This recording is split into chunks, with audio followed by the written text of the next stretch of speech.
তোমরা তো একটুখানি মানে কি বলে এনকোয়ারি, তোমরা একটু খবর তো নেবে। যে ছেলেটা বললো, আমি তখন তো আমাকে বলছো কি হয়েছে, আমি তো কিছু তোমাদের কথা আমি জানতে পারছি না কি হচ্ছে, আমি তো খবর নিলাম। যে ছেলেটা বললো এসআইআর কথা বলুক, তার খবর নিলে সে কে? না, সে সিপিএম এর বিএলএ 2। এই খবরটা আমি দিচ্ছি, তুমি নাও, কনফার্ম হও। তার মানে একটা যদি তৃণমূলের মিটিং এ সিপিএম এর বিএলএ 2 বলে, তাহলে সে ঠিক কথা বলবে না, আমাদের ফেভারে কথা বলবে না, এক।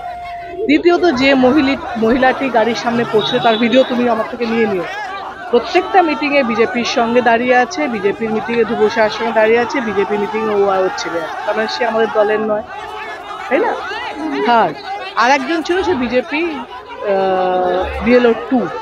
তো এরা যদি কাওয়াজ করে তো সেখানে তো ঝামেলা হবেই।